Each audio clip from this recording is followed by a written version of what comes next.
Greetings and welcome to the official launch of the Octopus Movement Podcast, where we highlight nonlinear thinkers from around the world and discuss their connection to the human mycelium in the effort to solve the world's seemingly unsolvable problems. I'm your host, Grant Harris, a fellow nonlinear thinker, consultant, board member, and author of Unlocking Diversity, Equity, and Inclusion for Success. And today I have the pleasure of interviewing a very special guest, Els van Noorduyn.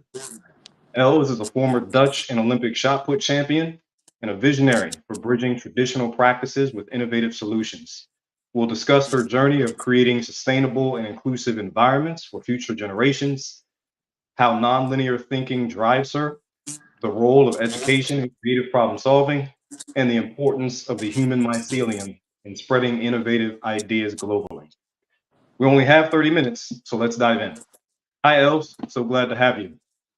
Thank you so much, Grant. I'm happy to be here. Awesome. So can you give us shed a little bit of light about your personal story and give us an experience where your nonlinear approach, your creative problem solving led to a breakthrough or a significant impact? Yes, I can. I started with my sports career. I was suddenly a champ of Holland.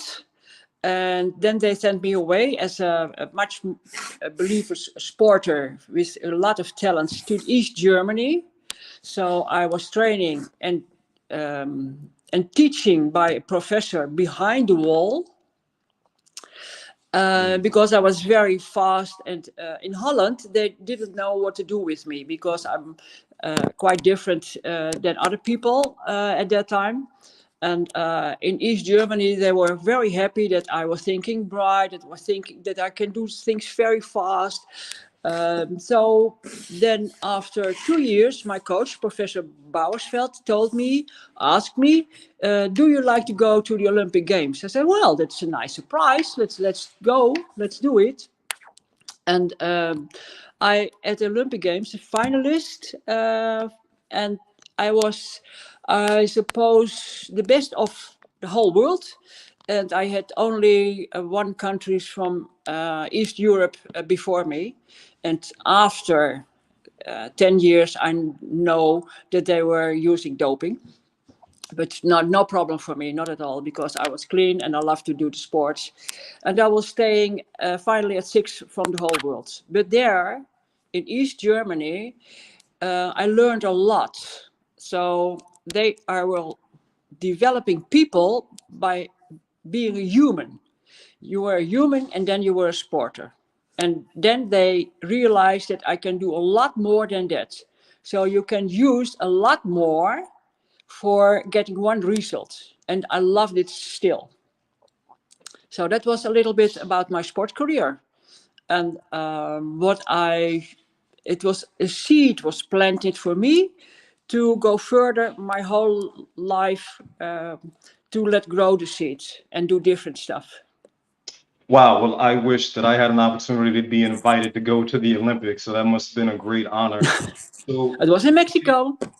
And I said no to the next Olympic Games in Munich because I didn't get my own results, and that was for Holland very strange stuff. I was a woman, and I said no to the Olympic Games because I was not happy to do the games I get for the results. That still, so they were completely astonished about my decision. wow. So let's dig a little bit deeper. When we talk about nonlinear thinking and the ways that you've been able to be creative in your professional career, can you tell us a little bit about how you bridge that gap between linear thinking and nonlinear thinking? There's no right or wrong, and no type of thinking is better than the other, but they are different. So how have you been able to Yeah, bridge the gap between the yeah. two? I didn't realize that I was thinking different. I'm thinking fast. I'm always walking side the highway and not on the highway. So I didn't know at that time that linear and non-linear thinking were existed. But a lot of people are looking to me and said, you were strange people. So I said, well, I like that. I never get anxious about it or traumatized. I love it. That was a different way. And then while my children were little, I was at a school. And there I can teach everything what I love to do with children. And the children were behaving not normal for Dutch understanding. So I did a lot of strange stuff for them and for the schools. For example, we're running outside and do the breakfast, and then the breakfast was only sugar with tea and marmalade with bread. And when you're running, you're falling down because the body has no nutrition. So that was the stuff to make them conscious that what you have to do with your body. Is your body good filled with nutrition, then you can study. But for the school environment, it was completely out of their mind that I'm going out with the children in a neighborhood and do stuff like that. So for me, it's normal. It's still normal the way I'm thinking. And when other people said, well, you are thinking different, then it's a nice discussion. It's no judgment by linear or non-linear. It's only different. And then we have a good conversation. And when I'm doing well, we are coming together in our conversation. Wow. So you mentioned thinking fast and walking near a highway. And as a nonlinear thinker myself, I have high information processing. My brain seems to move faster than a lot of people talk. Can you walk us through what that feels like for you when your brain is moving fast and thinking fast, and how has that led to a particular I'm result? sorry That to say thinking this, Grant, fast. but I have a bad connection now. You can Okay, hear can me you hear because me? I'm thinking we have a bad connection. I can't hear you completely. Oh, Yes. So I'll repeat the question. You were talking about thinking yes, fast. I thank am you. also a fast thinker, and I have high information processing as a nonlinear thinker. Can you walk us through what that looks like and feels like for you when you're thinking fast? I love it. I can only say I love it. I'm very happy that I can do this. And I do very fast associations in my brain. And then there's something the other people tell me. I can, with the associations, I get something new.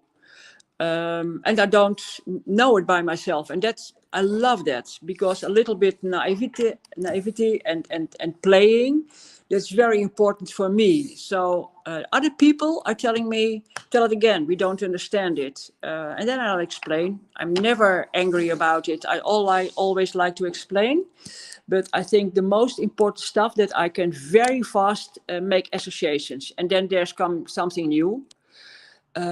Speed is not only in my brain, my whole body is explosive, is fast. So I love that. And but I realize that other people can't understand me, or I'm going too fast for them when I think about in 5 minutes and they have to 10 hours for that. It's okay for me because I love it to work together. And then I grew up with a sister who had brain damaged, and that's I learned the most important stuff in my life when I'm fast, that I have to explain in a way that the other people can understand me, so can work together. And that's it's sometimes hard working for both, for the other people, linear and non-linear thinkers. So, but I love it to work together. So I'm very doing my best to explain stuff, to take the other with the hand, to do stuff together. But it was by my sister, thanks to my sister. Is your sister younger or older? My sister was older, and uh, uh, while she was brain damaged by an illness, um, and I was very fast. I was 100 times faster than my sister. But she invited me to uh, to get along with her, to explain stuff, to do things together. And therefore, I always learned, and it's no problem at all, that I had made a step. It was not possible for her. So I told my mother once, I also do this, and sometimes I don't like it. And my mother said, yes, it's necessary. You can make the step, and she not. So Mm, therefore, I'm always making the steps. No problem at all. I love it. mm. So you mentioned something in the way that you were thinking about working with people and having Yeah. patience with people to explain the way that you think a little bit differently. So the octopus movement and the human mycelium, about the mycelium of network and connecting, like brain synapses connect. So talk to us a little bit about how you have been able to work with people on a large scale, similar to how the mycelium kind of grows throughout that network to help them understand you and you also understand them. Tell us about that people connection. Yeah, but first I like to say something. When I'm working with also the same people with high speed or thinking different, so I love it. But the energy is so high that you have to take care of yourself, because the Mm, body is not always able to get the big energy that is coming. And when I'm working a lot with people who has no speed as I am, and then I in a play, literally a play. Um, we all have the play part because we were little children, so everyone can play. Everyone can um, a play without rules, a play together, a play alone, but not a game. A play is for me that's coming up with almost a little rule or not. Rules are changing, and when the energy is high at such a play, then it's over. And in a play, you are examined, you are curious, you are looking different, you are changing. And when you are changing the play, then you're changing by yourself. For me, I believe that I am my body and not my head.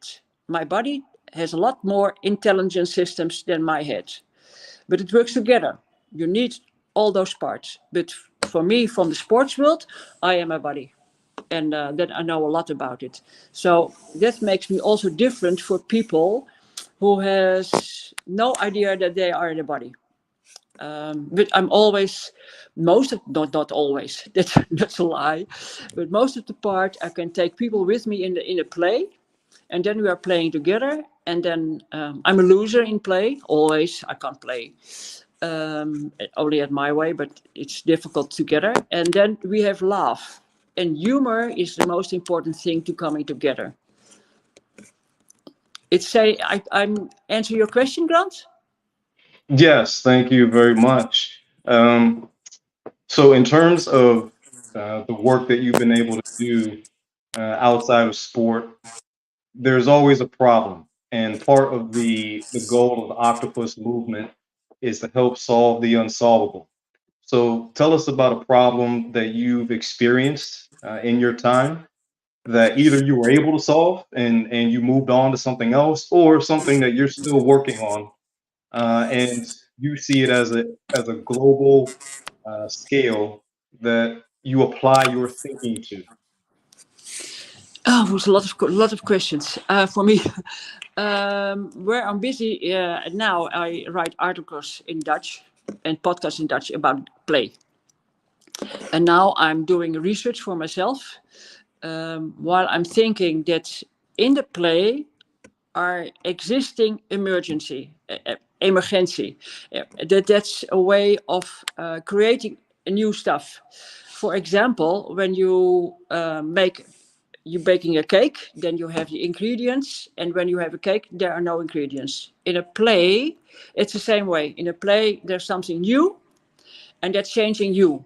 So I'm doing research at that level, and how you can use it uh, in organizations to get change for organizations. The change is not a good word. I'm like to bring an organization in a movement. The movement is ongoing, and it stays. And when you have a change, it stops again. And I'm not from stopping. So it has to be in a movement. So that's what I'm doing in research at this moment.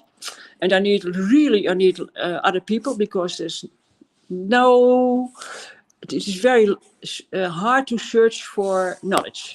So I need people for that. Give me their interest and their knowledge about that. And the goal is to bring movements in large organizations with play. That's one. And for in the sports world, I'm training now only 4 or 5 young people who are not fit in the system from the sports world.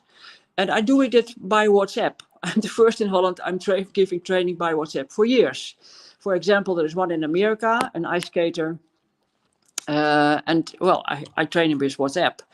Where you are, I can train you. And it's not, you can do every sport. But the basic, I can train. So you can, at the basic, at world level. I trained a lady, and together with another coach. And after 3.5 years, they were world level. And then I said, goodbye. I'm not doing nothing anymore because you are on world level, and that's okay for me. But I'm not going with you at that level because it's boring for me. Standing the whole day at the sports track and talking about sport, that's really boring for me. And that's, I have to take care. I don't like to get bored. So that's the part of what I'm doing. I'm working in organizations at high level to teach them how you can use your body in different situations. Then you have another language. Then you have another way to work together. Not like a job, but more freedom to do stuff where you're good at. So there are a lot of stuff I'm doing. I don't know everything because it's for me normal, like doing everything together and then something with a little more attention do more. So I do a lot of stuff. I don't like to get bored. Awesome. I can understand that because a lot of people in my life tell me that I have too many things on my plate, but I like to Yeah, say it keeps me yeah, sharp. yeah, So I like having lots of things to do. I want to stick a little bit on that problem that you've solved in distance because you mentioned the fact that you train top level elite athletes on yeah. WhatsApp in America. So give us a little bit of glimpse into how that works. How do you train an elite athlete on a texting platform like WhatsApp? How does that work? Okay, I'm testing two stuff. Your mental state, your ambition, your most of the part is the ambition. You like to really to go there, then you have to do really work hard, and that's one part. The other part is physically. A body can stand straight. And can you do it with one leg or other leg? Can you do it at your hands? So I check the body, is it stable? And normally in the way we are living now, we are not stable. We're sitting a lot of time. We don't are conscious about how the way we are moving. So that's the testing. And then I start to train what I see that's the first step to make together. And after 3 months, we know we are going further. But I have a nice example. The ice skater, ice hockey. He was in Holland and he had an illness and he was asked. His mother said, "Well, you have to go to Els," and he thought, "Well, she's an athlete and she's a coach, but she's not ice skating. She don't know nothing." So he came to me with an attitude that I said, "Well, you'll never go to the world level with that attitude." And so I don't train you. I don't like it, this attitude. And then I explained to him immediately how I'm working with coaching. Mentally stuff, physical stuff, human being. You have to get all the knowledge because you are on the field and not me. So it's not about me, but about the other.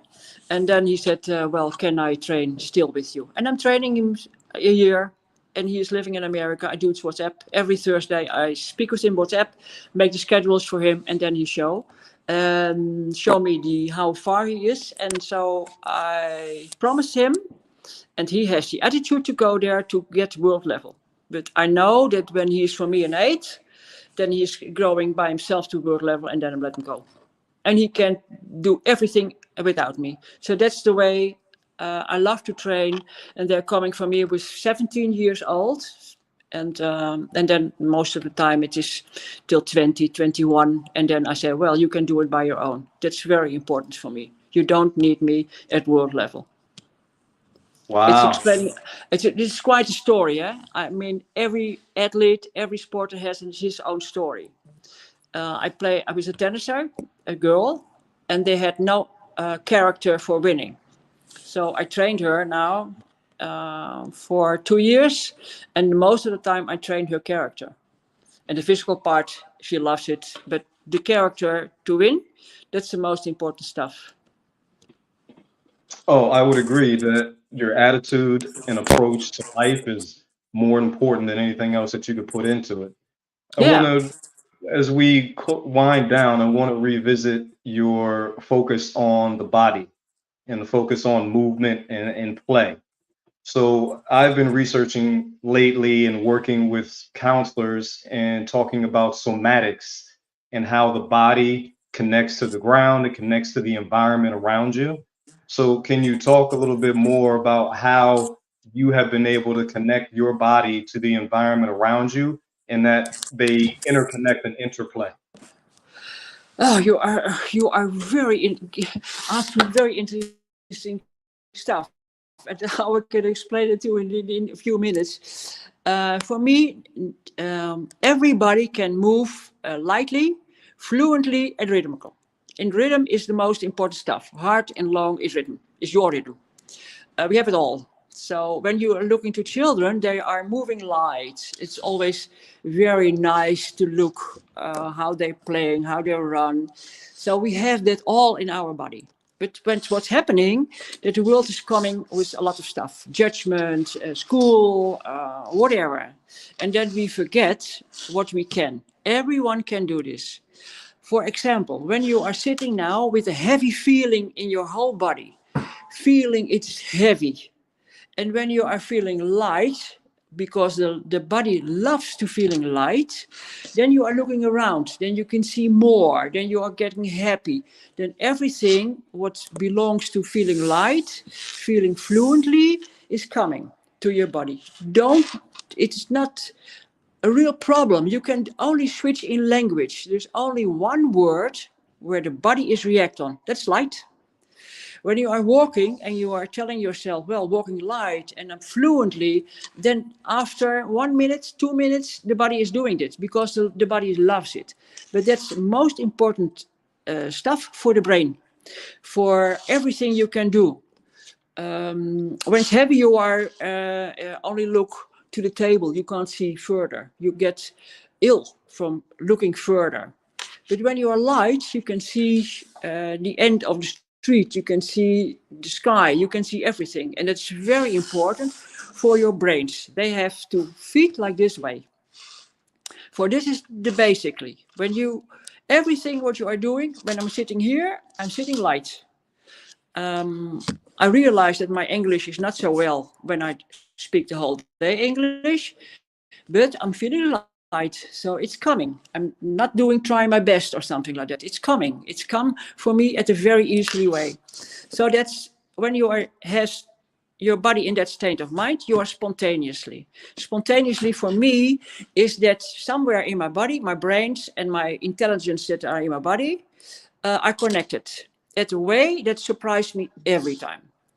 And for me, is the body has three intelligence systems: the visually, the motorical intelligence, the visual, how do you call it? Everything that you know, your body has to know about your body. Then you have the social intelligence and you have the emotional intelligence. That's in your body. And in the brain are only the thinking part, the rational part. So, but it has to be connected, and only the spontaneous way, light, rhythm, fluently, is coming together in that part. And then you will be surprised. Everyone will be surprised. What are you talking about? There are associations. There's a lot of stuff coming that you only have in that state of mind. And you can train it. You can really train it by singing, by looking art, by doing stuff that's inconvenient. That you said, oh, what I'm doing here. Then you have to work hard in the whole body. Your brains, your body have to work hard. So it's very important to place yourself in situations that are inconvenient to you. So then it's working hard for you, and then you think different. That's very, very important for me. I'm giving you an Wow. answer at your question. Yes, Els, thank you for connecting those dots and helping us understand the connection between the body and the brain. Oh, so you So are we have the about, connection is bad again, Grant. Please, yeah, can so you repeat your we have question? 5 minutes left. Can you hear me? We have 5 minutes left, and in that time, I'd like to ask you what practical steps do you think that listeners can take to embrace their own way of thinking, their own nonlinearity? What practical step could you provide for them? The practical steps to come in that state of mind? Yes. Yeah. Okay. I can't stand up now, but when you stay straight, and then you are feeling your foot, not grounding. Feel your both feet. Feel them light. And then you look further than my room now. Look for the horizon, look for the sky. Take a nice part of music when you like music. And you have to, everything you are doing, you feel in your feet. The same you can do when you're sitting down. When you're sitting now down and you're feeling your feet, not grounded. Grounded is too heavy. Feeling, only feeling. So all the senses of your feet are growing, are working, are getting alert. And then you can think in your head about lovely stuff, or music, art, whatever. And then you feel your body when you're not thinking, because your attention is at that music, art, whatever. Then your body getting different, in a different state of mind. And when you are really trained it's for me working all the time. And when I'm heavy because I think, oh, it's not good, then I only have to say to my body, light, fluently, and then my body says, oh yes, and then I'm thinking different. So it has to be a little bit training, but Uh, not training the hard way, not continuously, but a trigger, like 30 seconds. And then when it's not right. working, it's okay. It will come. The body has to change stuff. So it will work after, I don't know, 10 Excellent. days. And then you're Okay. thinking, what's happening to me? This nice feeling. You're sleeping Yes. better, you are eating better. It's nice. But you have to train it a little bit. Excellent. Thank And you, I Els. train that, I mean, that needs some consciousness. You have to be very conscious about the richness that your body have. So your body can do a lot of stuff for you. Yes, awesome. Thank I you give him for some training explaining grants. that We are so, organized so in some depth. big Yeah, you give me event. some We training. organize big Yeah. event, and then I will train you. Oh, yes, train me. Thank you. Thank you. So, how can our listeners get in touch with you, Els? I see you're on LinkedIn. LinkedIn is the best way to get in touch with you. Yeah, For so we me, put, is the connection very bad at this moment. Can we make an okay. end of the podcast, Yes, thank you, of Els. our Thank you for conversation? your, thank you.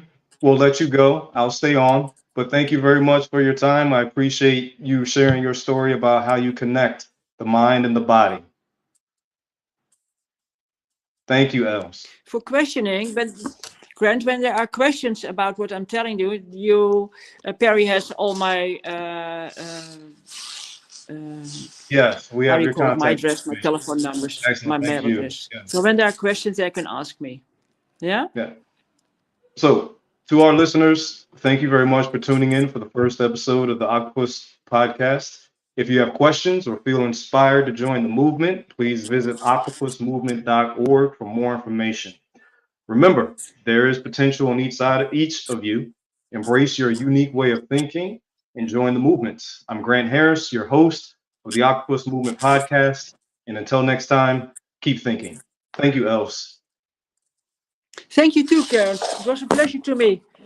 Bye.